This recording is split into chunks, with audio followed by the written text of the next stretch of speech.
This is Al Manning, bringing you Adventures in Awareness from ESP Laboratory in Los Angeles.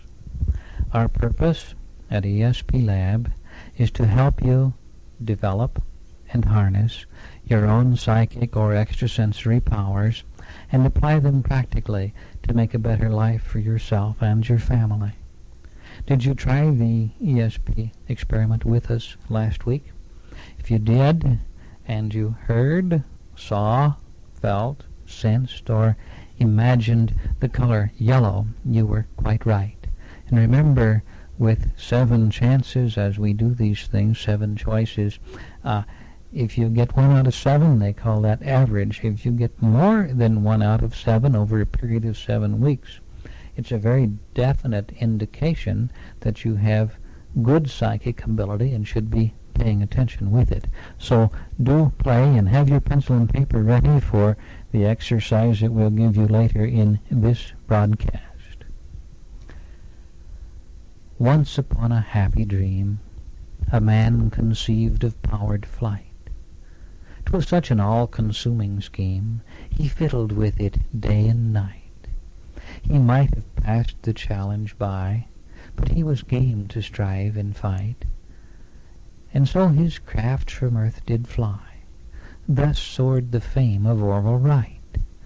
Now some idea waits in your aura. Strive for its manifestation. You can bring through a brand new order, important as aviation. The most practical aspects of extrasensory perception lie in the fascinating field of bringing through new ideas. Most of us tend to retire into the background with the feeling that we lack the education, training, or talent to be really practically creative. We think the world is a bit too complicated for us to dare dream of improving it. But this is not the case at all. Good ideas are invariably simple. Progress comes more often than not because somebody finally noticed that we're putting too much time and effort into something that could just as well be done a simpler way. The broad field of industrial engineering concerns itself a great deal with time and motion study, looking for ways to cut out a movement or a process. And a field of creative writing is helped by well-disciplined editors whose main task is to eliminate excess verbiage. Everywhere we turn, we see that man's first efforts at something, while they may be crude, are also overly complicated. One might say, if that's so, how come my car has so much more stuff on it than the old Model A? But in a practical sense, it really isn't any more complicated. The basic systems of our modern cars work essentially like the old ones, but we've added extra systems to make their operation safer and more comfortable. And the new systems themselves are quite simple. Attention develops your ESP. Yes, what we're really saying here is that life looks terribly complex. Not because any one facet is complicated, but rather it's the magnitude of the simplicity that makes many things seem so hard to understand. And so it is with the basic principles of ESP. The development of these faculties requires the awakening of our ability to focus our attention, or simply to concentrate. For every one of us, the little impulses are all around us. The simple new ideas that make us effective are there too, just waiting for the attention that makes them useful to you. No problem is so difficult that just the germ of a new idea won't put you on the high road to its solution. Someone usually wants to ask at this point, but are the extrasensory faculties reliable? And common sense gives the answer. There are times when they are and times when they aren't. Just as there are things man calls optical illusions, so of course there are illusions of the higher senses. But you wouldn't refuse to use your eyes just because you once experienced an optical illusion. You'd want to learn how to avoid being deceived by your eyes, or we might say you want to learn the practical limitations of your natural vision, and we must learn the practical limitations of our ESP too. But you can't study what you can't experience. So the first step is still the development or unfoldment of these faculties that are always latent within you. Later, we must learn to overcome both the sensory and the extrasensory on our great upward path of spiritual growth. But this kind of overcoming requires that we first develop that which we are to transcend. These truths were taught in the Yoga Sutras of Patanjali thousands of years ago. It gives us cause to wonder just how much real progress we've made in the last 5,000 years. But it's also a challenge to renew your own growth processes now. There is a light that guides and blesses, inspiring us to dare and do, shining down in lovely shafts of white and colors of brilliant hue. Sunlight and rain bring grains to harvest, flowers rare sparkling in the dew. Loving nature is evanescent. The light is real. It's there for you. Of course, we're speaking of the mystic light at that point. And now let's remind you that for this week's exercise in thought transference, psychic, whatever you'd like to call it, we will use simplicity again. We'll use the first 7 letters of the alphabet as our choices: A, B, C, D, E, F, or G. And as we close the program, I will pause to send for about 3 minutes one of those 7 letters, and we invite you again to write us your impression and to listen in next week to hear the result also. But this is one of the ways we have of working together, and we would certainly like to work with you.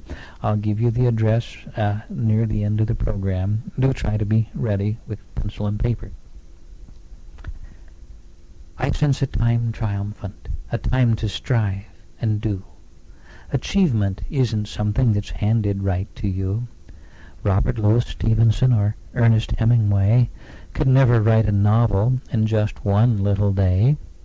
So contemplate your private dream, then strive to see it through.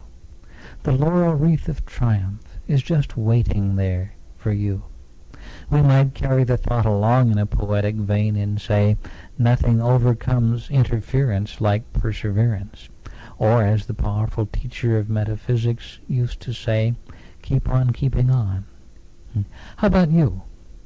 Do you have that happy feeling of making meaningful progress towards your personal goals? Or are you in the doldrums, wondering more or less desperately how to get things rolling again? Any life has its crises and dead periods, just as it has times of great progress. The trick is to make the most out of each. We Californians are constantly reminded of the way a swimmer must cope with a riptide. When that strong current is sweeping you along, the only reasonable course is to relax and keep pointed in the right direction, but conserve your energy for the time when the current releases you from its grip. If you've worn yourself out struggling in panic, there won't be enough energy left to get you safely back to the shore. But if you play it cool, you can look back at the experience as an interesting free ride. There are times in each life when we see ourselves losing a bit of ground. This is a signal to take careful stock of yourself. Is this caused simply by a lessening of effort on your part, or is it a riptide-like situation where you must keep your cool even to survive? The finite, reasoning mind has its limitations when it considers problems of this nature. This was true 3,000 years ago, just as it is today. Thus we find a great heritage of the divinatory arts used as a positive source of help by some, and an opiate or way to feed their anxieties by others. There are definite elements of truth and usefulness in subjects like astrology, numerology, palmistry, the I Ching or Book of the Changes, the tarot, the crystal ball, dowsing, the pendulum, and even the Ouija board. If you choose to use one or more of these, It's important to develop your own reliability factors based on your personal experience before you swallow the whole of something as an immutable truth. Many of these arts are like the science of statistics. The bias of the operator often has a major effect on the conclusions drawn from a given set of data. Thus the old teasing line, "Figures never lie, but liars often figure." Significant help is available in many unusual forms, but the only completely sure method is a personal program of balanced growth and constant self-improvement. As you purposely take part in the great evolutionary tide of nature, you can become a highly effective channel for vast amounts of universal energy.